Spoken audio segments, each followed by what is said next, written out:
How much hatred does it take for someone to kill an entire family, including a 4-year-old child? That was the question asked by a passerby who witnessed a crime that took place in 1998. It was a heartbreaking case that left many speechless after the perpetrator was brought to justice. Today, we'll take you back to the years before 2000 to delve into a murder case that occurred in Jiangsu, China. Watch the entire video to uncover the detailed truth behind this case. Welcome to Crime Documentary Files. At 4 a.m. on February 12, 1998, the early year weather felt particularly unique. Mrs. Zhang, 53, from Kaomu Village, Dantu District, Zhenjiang City, Jiangsu Province, China, woke up early as usual to prepare vegetables to sell at the market. The early morning air was refreshing. However, today, instead of the usual scent of morning dew, Mrs. Zhang smelled something burnt and smoky in the air. Puzzled, she thought, "What's burning so early in the morning?" she murmured to herself. The sun had not yet risen, and darkness still enveloped the village. As Mrs. Zhang stepped outside, a light caught her eye. Looking southeast, she saw a house engulfed in flames. It was the home of Zhao Muyan's family. Recognizing the urgency, Mrs. Zhang didn't hesitate and shouted loudly, "Fire! There's a fire! Everyone! There's a fire!" Her cries woke the villagers, who rushed to extinguish the flames, but unfortunately, the fierce fire had already consumed the entire house. By 5:40 a.m., the Dantu police arrived at the scene after being alerted by the village chief. The burned-down house belonged to 55-year-old Zhao Muyan. He lived with his wife, Li Shiki, 50, their youngest daughter, Zhao Qingqing, 22, their eldest daughter-in-law, Wang Cuiqiao, 29, and 2 grandchildren, aged 7 and 4. Kaomu village had a small population, with families typically living together across multiple generations, so the houses were often spaced far apart. This might explain why the fire at the Zhao family's home went unnoticed for so long. According to the surrounding villagers, when they discovered the fire, the house was already engulfed in flames. Throughout the ordeal, no one heard any cries for help. Despite the villagers' efforts to extinguish the fire, it took over an hour for the flames to subside. When the rescue team arrived, it took another 2 hours to completely extinguish the fire. Upon inspection, the police detected the smell of gasoline, indicating that this was an intentional arson. Based on the intensity of the fire and information from the villagers, the police estimated the fire was set around 3:01 a.m. on February 12, 1998. After the fire was extinguished, the house was reduced to ashes. The police searched through the rubble and eventually found the victims' bodies. As suspected, this was a deliberate murder. The perpetrator had taken advantage of the Zhao family's resting time, with revenge being the presumed motive. The fire was so intense that the bodies were charred beyond recognition, with their clothes burnt off, making it impossible to identify them. There were 5 victims in total, including 4 adults and 1 child. Upon hearing this, Mrs. Zhang spoke up. That must be the entire Zhao Muyan family, except for his daughter-in-law and grandchild. The police were surprised by Mrs. Zhang's certainty and asked her how she knew. Mrs. Zhang explained that 2 days prior, Li Shiki had sent her daughter-in-law, Wang Cuiqiao, back to her parents' home in front of the neighbors. Initially, it was understood that 7 people lived in the Zhao family's house, but only 5 bodies were found because 2 had left and were fortunate to survive. However, this timely departure made Wang Cuiqiao, the daughter-in-law, a prime suspect in the case. After investigating, the police discovered that Wang Cuiqiao had been living with the Zhao Muyan family for 7 years. According to neighbors, her relationship with her in-laws was not very good. The reason was not her temperament, but because they believed she brought bad luck to her husband. In 1991, Wang Cuiqiao married Zhao Xing, the son of Zhao Muyan. Initially, Li Shiki did not approve of the relationship because Wang Cuiqiao was 2 years older than Zhao Xing and had been married before. However, due to her son's persistence, Li Shiki reluctantly agreed. Unexpectedly, just 2 months after the wedding, Zhao Xing suffered a work-related accident and fell into a vegetative state. A few months later, he passed away due to his injuries. Seeing her son die so painfully, Li Shiki blamed Wang Cuiqiao entirely. She intended to make her life miserable, but then Wang Cuiqiao found out she was pregnant. Despite her anger and hatred, Li Shiki decided to endure the loss and take care of Wang Cuiqiao for the sake of the unborn child. According to neighbors, the birth of the baby was both a blessing and a curse for Wang Cuiqiao. The Zhao family held traditional patriarchal views, and when they found out Wang Cuiqiao had given birth to a daughter, they ignored and continued to mistreat her. However, they did acknowledge Xiao Huan, Wang Cuiqiao's daughter, as their own and supported both mother and child for 7 years. At that time, it was very difficult for a woman nearing 30, uneducated, with a child and 2 failed marriages, to make a living on her own. Therefore, the fact that Wang Cuiqiao was allowed to stay with her in-laws was considered her good fortune. For 7 years, Wang Cuiqiao endured humiliation, but in return, her daughter received an education and a family. This was enough for her to continue enduring.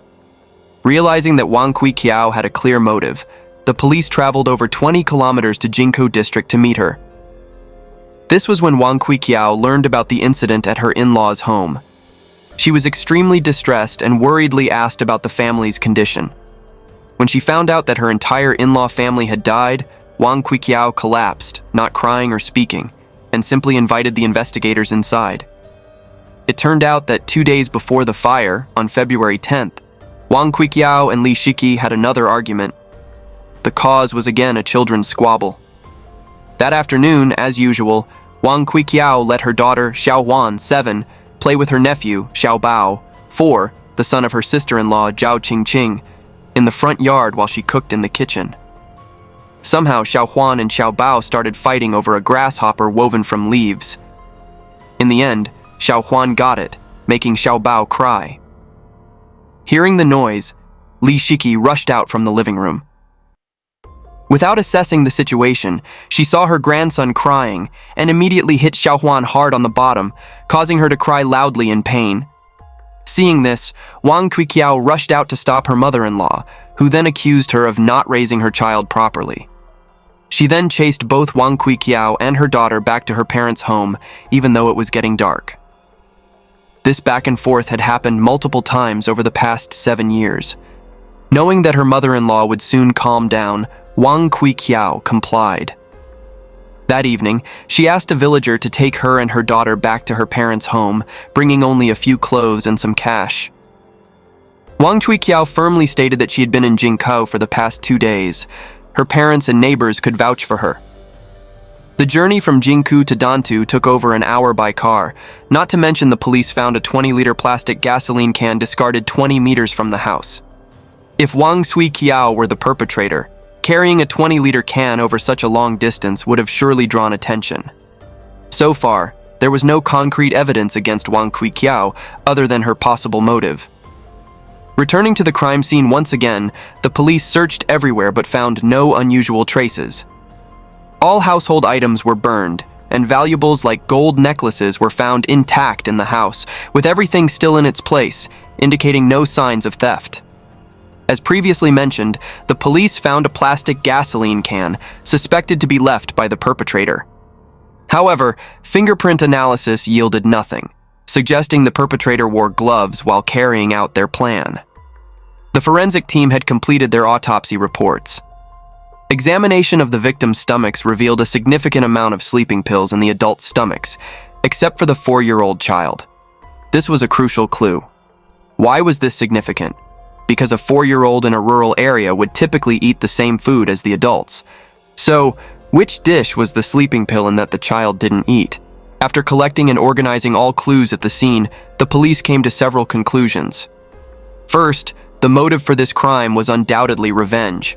The police needed to investigate the relationships between the family members and those around them to narrow down the suspect list. Second, the perpetrator was likely someone familiar and very close to the Zhao family.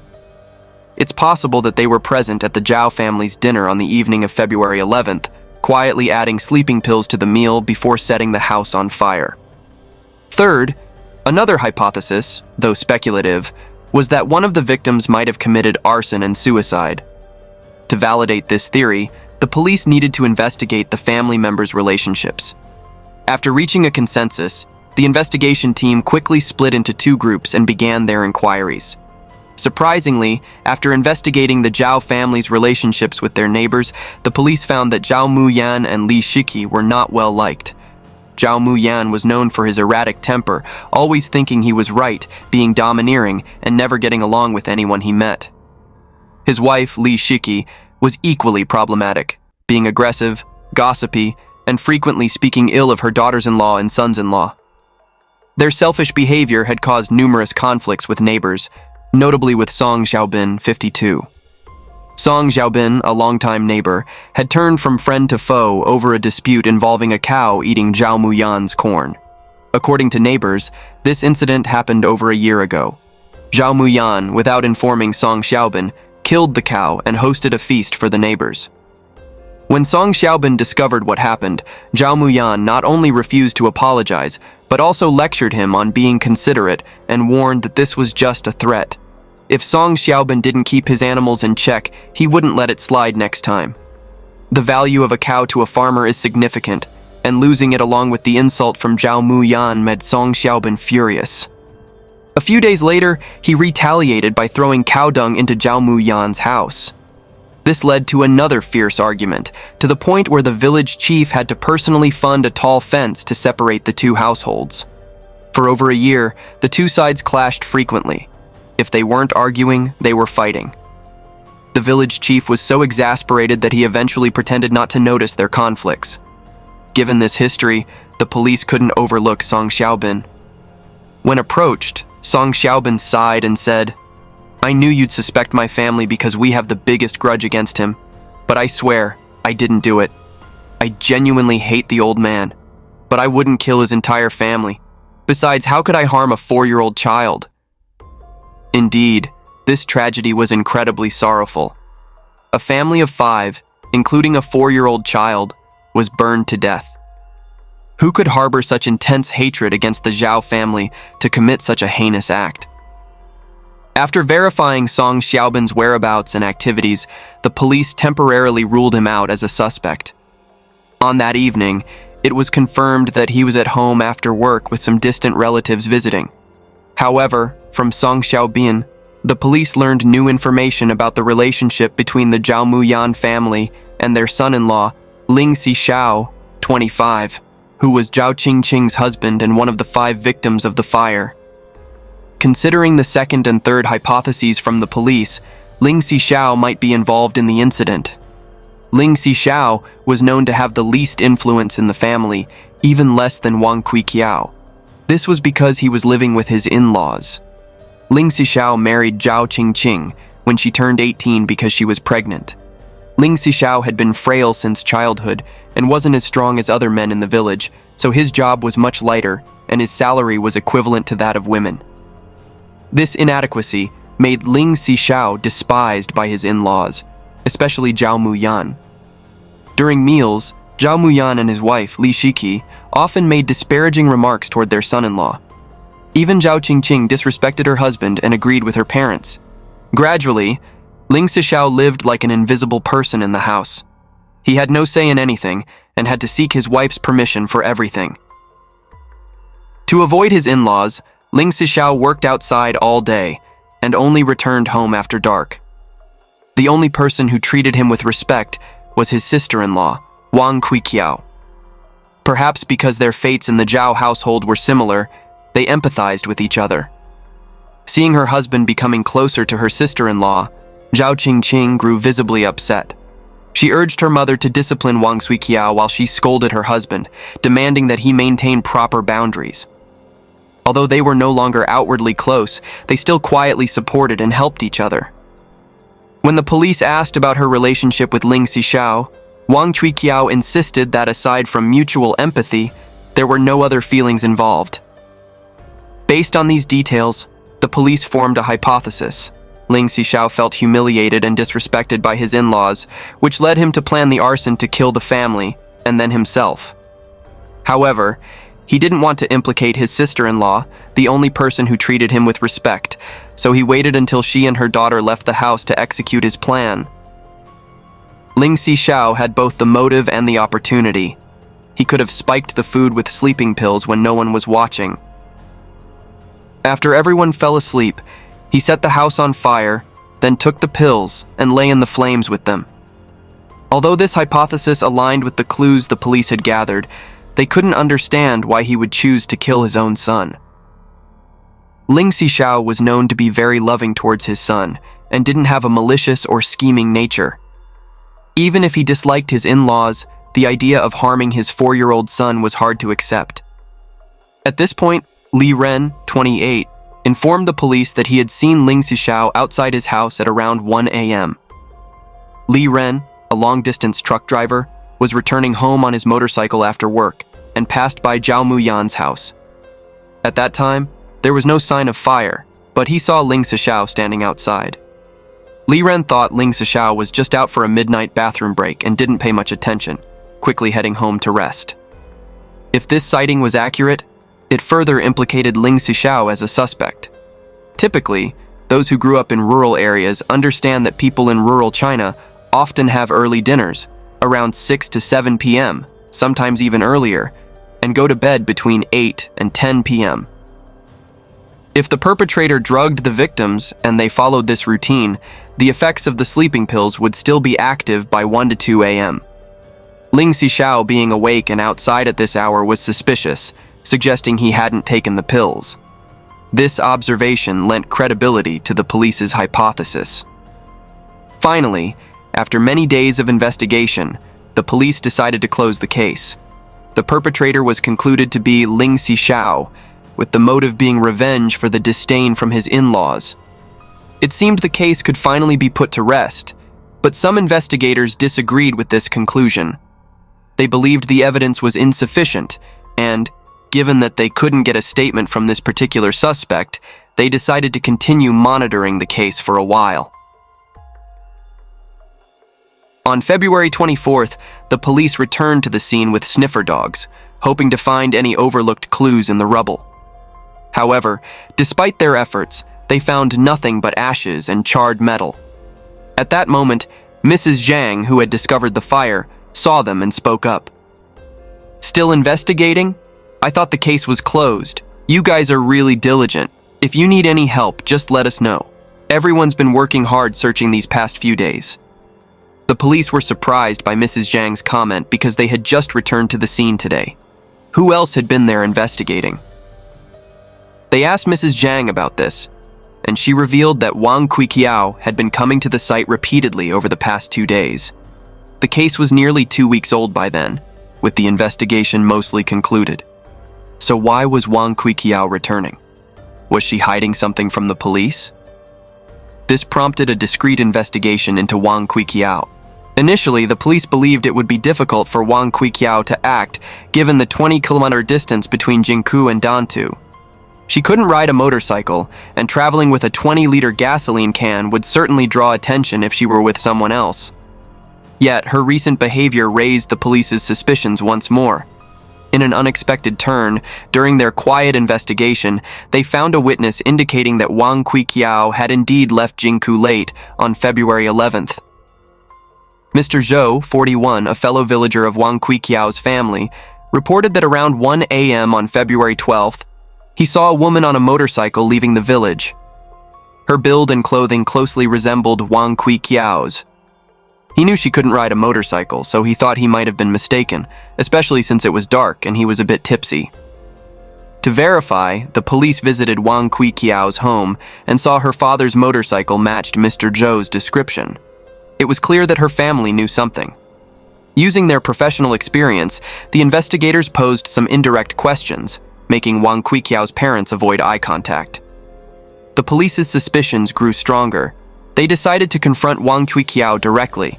To their astonishment, upon meeting them, Wang Cuiqiao immediately confessed to the crime. However, when she explained her motive, the police were left speechless, unsure how to respond. According to Wang Cuiqiao, after she gave birth to Xiao Huan, her in-laws increasingly mistreated her. They didn't treat her as they claimed to others. Her mother-in-law, Li Shiki, forced her to go out to work just 3 days after giving birth. The lack of nutritious food meant she had no milk for her baby. When she asked to borrow milk from the neighbors, Li Shiki slapped her, calling her useless and irresponsible as a mother. She also refused to let her borrow milk, fearing it would tarnish their reputation. During that time, her daughter could only drink rice water. Sometimes, Wang Cuiqiao managed to secretly get some milk from other neighbors. Later, when her sister-in-law got married, Zhao Muyan and his wife took all the money Wang Cuiqiao had saved for her daughter to give to Zhao Qingqing. They treated her like a servant. She had to wake up first to prepare breakfast, then work in the fields. At noon, she had to rush back to cook for her father-in-law and then return to the fields in the afternoon. At night, she was the last to sleep after finishing all the chores. Wang Cuiqiao tried to endure this for her daughter's sake, but Zhao Muyan wouldn't leave her in peace. In July 1995, she vividly remembered coming home at noon to prepare lunch for her father-in-law. Her daughter had just eaten and gone to sleep, and everyone else was out. She and Zhao Muyan were the only ones at home. After finishing lunch, Wang Cuiqiao went to the bathroom to wash off the morning sweat and grime. She suddenly felt like someone was watching her. She turned to see Zhao Muyan staring at her with a predatory look. When he saw her notice him, he brazenly opened the bathroom door and stepped in with a satisfied look. Wang Cuiqiao, terrified, clutched herself and begged him to leave. But he ignored her, saying that since his son couldn't enjoy her, he would take his place. His disgusting words and actions left her paralyzed with fear. That afternoon, she became prey to her vile father-in-law. Once it happened, it kept happening. Whenever Zhao Muyan had the urge or opportunity, he assaulted Wang Cuiqiao. Even worse, this happened so frequently that both Li Shiki and Zhao Qingqing caught them in the act, but they said nothing. Li Shiki believed Wang Cuiqiao seduced her husband, intensifying her hatred. She poured hot water on her, leaving scars, and put nails in her shoes. Despite knowing everything her mother-in-law did, Wang Cuiqiao couldn't resist. Living in the same house, her sister-in-law Zhao Qingqing also despised her, often making things difficult, cutting her long hair to sell for money, and beating her daughter whenever she made her son cry. Many times Wang Cuiqiao wanted to end her life or leave, but she had nowhere to go and worried about her daughter's future. She felt she had to stay, but her endurance became a curse for her daughter. During the Lunar New Year in 1998, an unforgivable incident happened. On the 30th night, Wang Cuiqiao had to brave the cold to buy fireworks and supplies for the holiday. When she returned, she heard her daughter screaming. She dropped everything and ran to her room to find her father-in-law on top of her daughter. Xiaohuan was crying for her mother, her clothes torn, begging her grandfather to stop. Wang Cuiqiao couldn't contain herself and pushed Zhao Muyan off. Drunk, he tried to attack her. Hearing the commotion, Li Shiki rushed in and slapped Wang Cuiqiao, demanding she apologize to her father-in-law, which she refused. It was clear that Li Shiki knew what had happened, but chose to protect her husband. Meanwhile, Zhao Qingqing forced her husband Ling Sishao to stay in their room and not help. Seeing the hypocritical faces of her in-laws and her daughter crying in pain, Wang Cuiqiao couldn't bear it any longer. She took her daughter and walked over 20 km in the cold to her parents' house. To avoid any rumors that might tarnish their reputation, Li Shiki went to Wang Cuiqiao's parents' house the next morning, using sweet words and threats to bring Wang Cuiqiao and her daughter back. Because her daughter was about to start school and needed paperwork, Wang Cuiqiao reluctantly returned. But she didn't expect that just a month later, the same thing would happen again. This time, Wang Cuiqiao couldn't take it anymore. She vowed to make the Zhao family pay for everything she had endured over the past 7 years. Thus, Wang Cuiqiao started planning to kill her in-laws from February 2nd. Each day, she bought a little gasoline from the store and poured it into a can she had prepared and hidden in the kitchen. She knew no one in her in-laws' family ever bothered to clean the kitchen, so she wasn't afraid of being discovered. During this time, she secretly learned to ride a motorcycle, which later became her alibi. By February 10th, she started picking fights with her mother-in-law, getting herself sent back to her parents' house. This way, she could safely take her daughter and establish a perfect alibi. Early on February 11th, she returned to her in-laws' house. Familiar with the place, sneaking in was easy. She knew the family had a habit of drinking ginger tea every evening, so she mixed sleeping pills into the tea and sugar jars. However, Ling Xixiao caught her sneaking around in the kitchen. Wang Cuiqiao didn't hide her plan from him, telling him she would set the house on fire the next night and advised him not to drink the tea. She told him to take his son and leave the house by that time. The next day, Wang Cuiqiao returned as she had planned. As for Ling Xixiao, he probably didn't drink the tea with the family that night. However, as he neared death, he chose to stay with his wife and child in the house he despised by drinking the tea with the sleeping pills. When Wang Cuiqiao arrived, she thought Ling Xixiao had left as instructed, so she set the fire. It wasn't until she first spoke with the police that she learned Ling Xixiao had chosen to stay in the flames with his in-laws. Perhaps when Wang Cuiqiao bowed her head in sadness, it wasn't out of remorse or to deceive the police, but because she was contemplating why Ling Xixiao made such a choice. In the end, the case was resolved. Wang Cuiqiao showed no remorse in court.